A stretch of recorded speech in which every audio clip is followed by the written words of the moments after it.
냄새를 못 맡는다고 모두 사이코패스는 아니지만 사이코패스는 후각 장애가 있는 걸로 나타났습니다. 커피 향이 뇌로 전달되어서 인지되는 순간 우리는 커피에 대한 기억을 하고 그 커피에 얽힌 그런 감정이 아주 행복하게 기억이 됐다면 커피 향기를 맡을 때마다 행복하겠죠.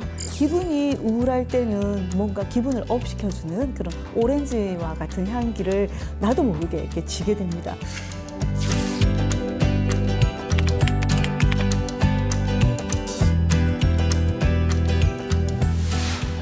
안녕하세요. 브레인셀럽 장래혁입니다. 길거리에서 달콤한 붕어빵, 호떡 냄새가 나는 겨울입니다. 거리의 겨울 간식 냄새를 맡으면 옛 기억이 떠오르고 기분이 좋아지는데요. 이런 냄새와 향기는 우리의 기억을 떠올리고 감정을 느끼게 만들어줍니다. 여러분은 어떤 냄새를 좋아하시나요? 네, 오늘 브레인셀럽에서 이야기 나눌 주제는 향기를 맡는 뇌, 향기는 기억을 남기고입니다.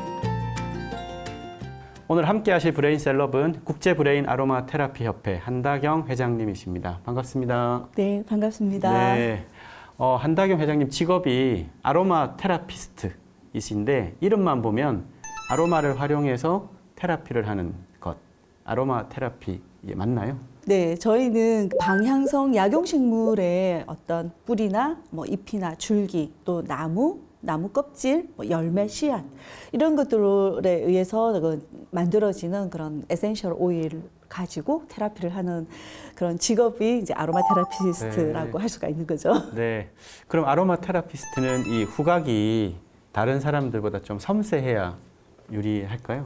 아무래도 섬세하면은 훨씬 향기를 이제 판별하기가 또 좋으니까 그러면 브랜딩 하는데도 도움이 되고 하면 좀 좋겠죠. 우리가 향을 섬세하게 맡지 못한다 하더라도 직업상 이 향기를 맡다 보면 이렇게 후각 자체가 좀 섬세해지는 것 같습니다.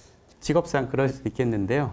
우리가 뇌과학에서 보면 아무래도 이 후각이라는 게 가장 오래된 감각이기도 하고 이 두뇌의 이제 편도나 대뇌 변형계하고 또 밀접한 관계가 있다 이렇게 얘기를 하는데 아로마 테라피스트로서 후각 메커니즘 또 우리가 이런 어떻게 냄새를 맡고 어떻게 프로세스가 되는지 좀 설명을 해주시면 좋겠습니다.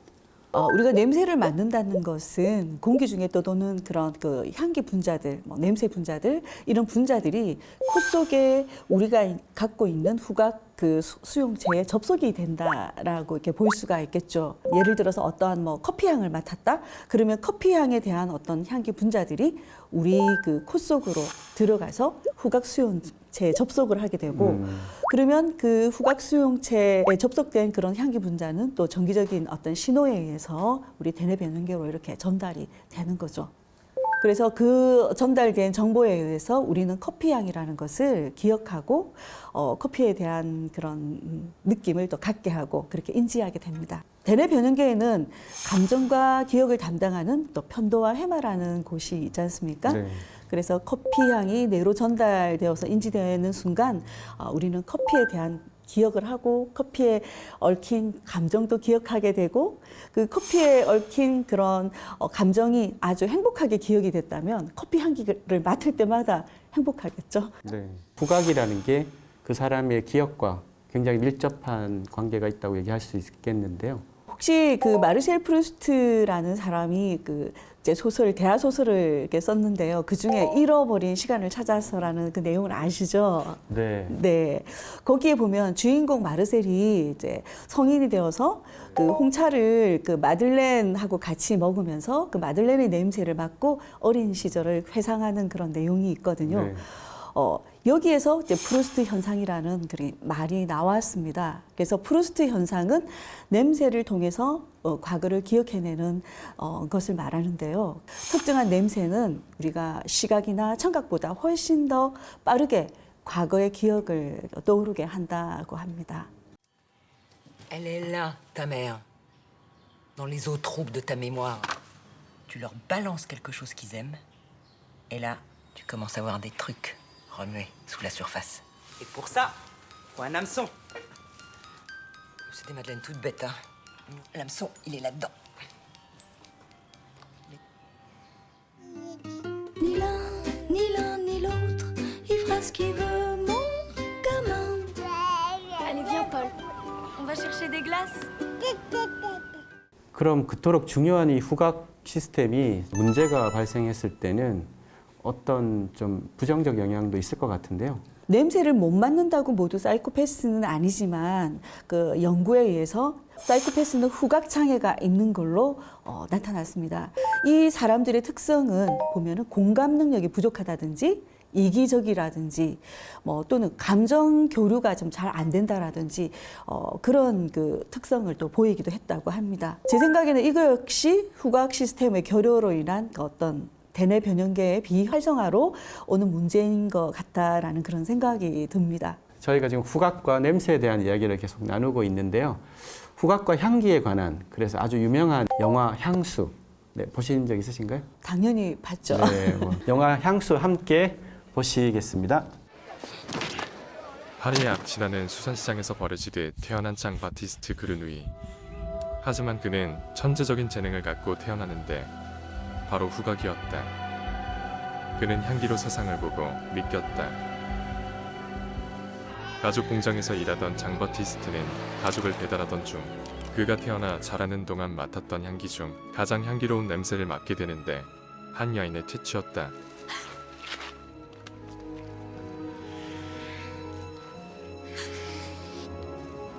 그의 행동에 놀라 도망간 여인. 그리고 여인의 냄새를 쫓는 장 바티스트. 몰래 여인의 향기를 느끼던 그는 인기척에 놀라 여인의 입을 막아 살인을 하게 되었다.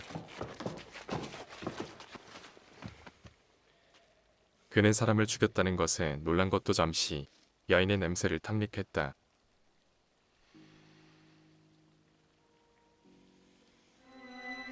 장 바티스트는 코끝에 아련하게 남은 죽은 여인의 향기, 그 향기를 영원히 간직하겠노라 다짐했다.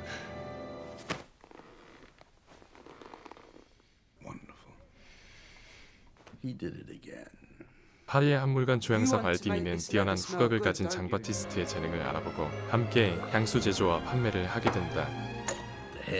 그리고 장 바티스트는 발디니에게 향수 만드는 법을 배웠고 향수의 전설과 그라스에 대해 듣게 된다. The Rome of saints, the promised land of perfume. No man can rightly call himself a perfumer unless he has proved his worth in that hallowed place. 유리, 구리, 새 그리고 고양이로 향기를 만들려고 했지만 실패한 장 바티스트. 그는 더 나은 향기 제조법을 알기 위해 그리고 자신이 원하는 향기를 만들기 위해 그라스로 향했다. 그 길에서 그는 매혹적인 향기를 맡고 그 양을 쫓았다. 그라스에서 오일로 향기를 만드는 법을 배운 그는 12명의 아름다운 여인들을 죽여 향기를 만들었다. 그리고 그라스로 오는 길에 맡았던 여인을 마지막 향기로 만들면서 13개의 향기로 기적의 향수를 제조했다.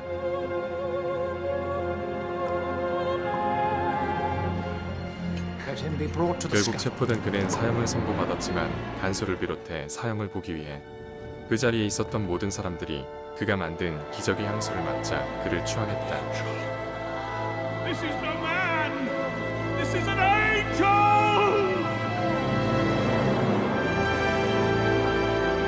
하지만 사람들의 추앙의 대상은 그가 아닌 그가 만든 향수라는 사실을 깨닫게 된다.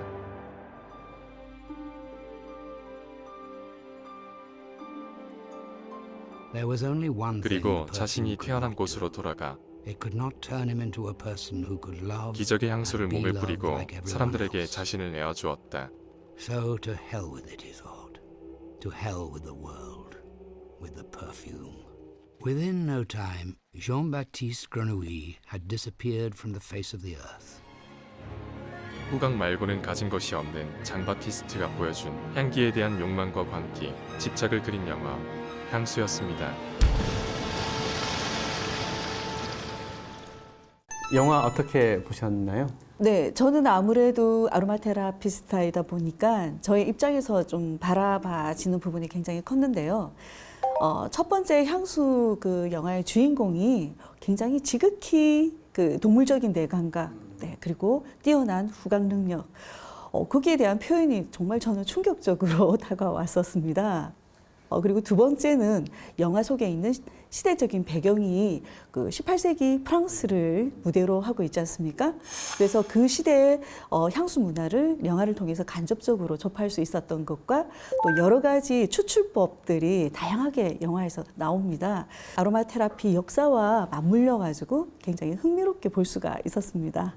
그 영화에서 보면 이 주인공이 이 사람의 이 채취에 대해서 굉장히 광적인 집착 그리고 또 막 죽음에 이르기까지 하는데 이 사람의 채취가 좋은 향기로 기억되고 느껴져서 그런 것 같은데요. 이 좋은 향, 나쁜 향기 어떻게 구분되고 어떤 차이가 있다고 얘기를 해야 할까요? 그 향기라는 것은 사실은 주관적이지 않습니까? 나에게 좋은 기억이나 어떤 좋은 느낌으로 갖고 있는 것은 네, 좋은 향이 될 수가 있고, 내가 그 향에 대한 기억이 어떤 나쁘게 남아 있으면 나쁜 향이 될 수가 있는데, 보통 우리 사람들 풋냄새를 좋아하는 경향들이 많이 있더라고요. 주로 엄마의 품에서 엄마 냄새하고 약간 이꼴이 되는 것 같아요. 네. 예. 그런 냄새들은 좋은 냄새로 또 기억을 하거나, 어떤 학생 그 하나는 햄버거를 먹다가 체해서 이렇게 굉장히 그 구토도 하고 이런 경우가 있어가지고 이후부터는 햄버거 냄새를 못 맡는다. 그런 이야기를 또 한 적도 있거든요. 그래서 이런 향기라는 것은 자기의 기억하고 굉장히 또 연관이 있는 걸로 그렇게 생각이 듭니다. 제가 개인적으로는 이제 좀 종이 냄새에 대한 기억을 좀 좋게 생각하는데, 그것도 돌이켜보면 어릴 때 만화를 좋아했던 기억, 네. 책이 이렇게 쫙 깔려 있을 때 그 책에서의 그 느낌, 네. 그것에 둘러싸였을 때의 좀 행복감도 느끼고 좀 안정감도 느끼고 충만감도 느끼고 네. 그랬던 것 같아요. 뭔가 해방감도 네, 해방감도 있고. 네. 네, 그렇다고 할 수 있죠. 사람마다 또 경험이나 감정은 다 다르기 때문에 좋은 향기나 또 나쁜 향기도 다 다르다고 볼 수가 있지 않을까 네. 생각합니다.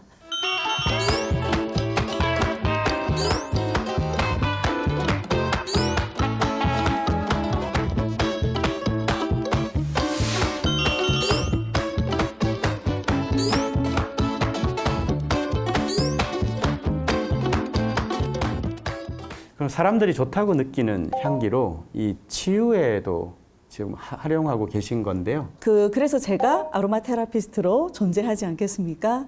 어떻게 향기로 이 몸과 마음, 심신을 치유할 수 있는 건가요?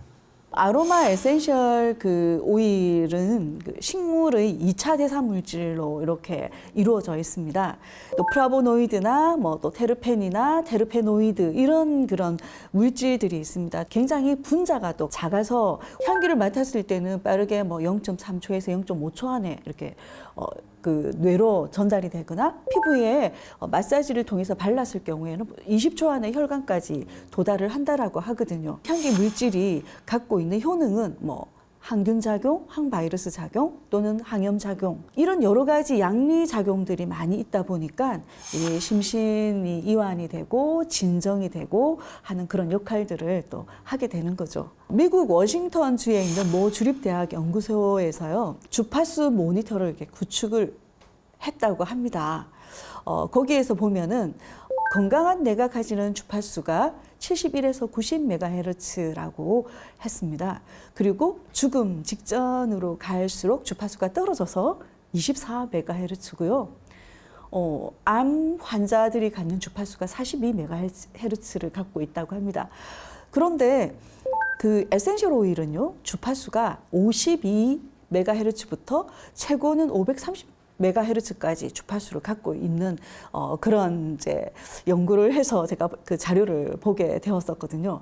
내가 만약에 부정적인 그런 사고에 휩싸여 있을 때 좀 더 주파수대가 높은 에센셜 오일의 향기를 맡는다면 좀 나의 주파수대를 좀 올리지 않을까, 그렇게도 제가 생각을 해 보았습니다. 자신의 건강 상태에 따라서 필요한 향 혹은 또 더 끌리는 향이 달라질까요? 네, 당연히 달라지죠.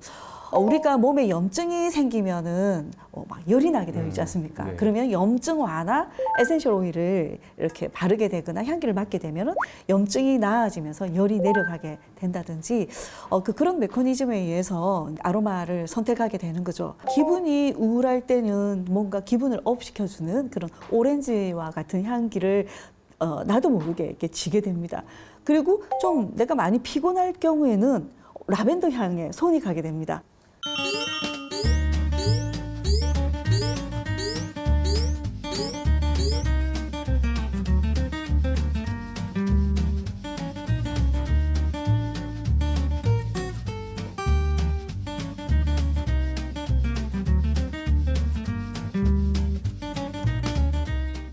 네, 아로마 테라피스트로 활동하시면서 이 향기로 사람들을 치유를 계속 해오고 계신데 그분들의 이야기를 들어볼 수 있을까요? 이제 제가 아는 지인분께서 기관지가 굉장히 좋지 않았습니다. 그 폐섬유증 혹시 들어보셨나요? 폐섬유증은 폐가 다시 더 나아지지 않는다라고 네. 이렇게 알고 있는데 그분에게 이제 브랜딩을 해서 함께 이제 치유를 하기 시작했는데 지금 현재 한 1년이 넘었습니다. 아주 폐가 좋아져서 활동을 안 하시던 분이 이제 활동을 재개하셔가지고 이렇게 활동을 하신다는 분이 계시고요. 대상포진을 알고 계시는 분에게 또 그 아로마 테라피 브랜딩을 해서 적용을 했는데 의사 선생님께 대상포진 이야기를 하면서 이제 보여드렸더니 의사 선생님이 깜짝 놀라시면서 어떻게 이렇게 빨리 뭘 했길래 이렇게 빨리 나으냐 이렇게 말씀을 하시는 경우도 있고요. 군인은 훈련을 하느라고 네. 신을 이렇게 자주 못 갈아 신다 보니까 발에 무좀이 많죠. 네네 네.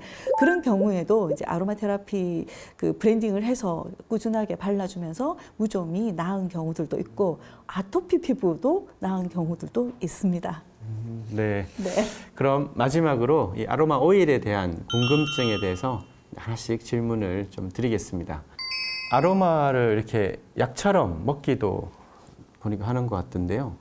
구강 복용은 아주 조심스러운 부분이죠. 이게 천연 물질이 이제 구강을 통해서 우리가 위 속으로 들어가면 때에 따라서는 어떤 물질에 한해서는 그 위에 있는 위 대사 물질과 다시 어우러져 가지고 독성으로 변하는 경우도 있고 또 위라는 것을 한번 거치면서 pH 산도에 노출이 되기 때문에 에센셜 오일이 주고자 하는 원래의 고유성이 좀 떨어질 수가 있습니다. 이 아로마 오일을 섞어서 이렇게 사용하면 효과가 더 조금 좋다고 봐야 되는 건가요? 네, 그렇죠. 한 가지 하는 것보다 두세 가지를 섞어서 브랜딩을 했을 때 훨씬 더 그 시너지를 낼 수가 있는 거죠. 감기가 걸리면 기침을 먹게 할 수 있는 그런 작용을 하는 오일들 또는 가래를 바깥으로 배출시키는 오일들, 열을 낮추는 오일들 이렇게 다양하게 있기 때문에 그런 오일들을 여러 가지 브랜딩을 했을 때 시너지가 나서 더 효과적으로 이제 사용할 수가 있습니다.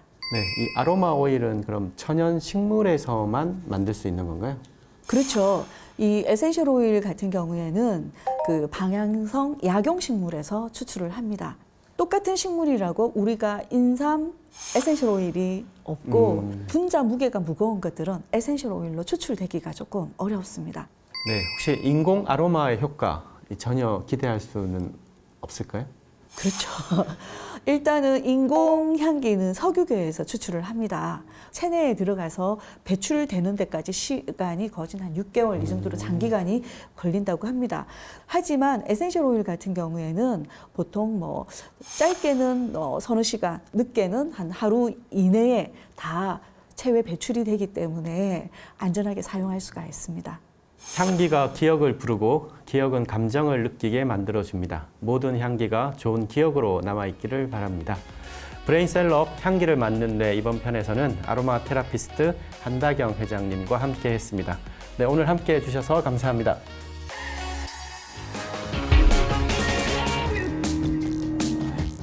손에 큰 화상을 입게 되었는데 급한 마음에 이제 옆에 있던 라벤더 오일에 손을 담갔고 치료 후능에 너무 놀라서 본격적으로 아로마 테라피의 연구를 시작을 하게 됐습니다.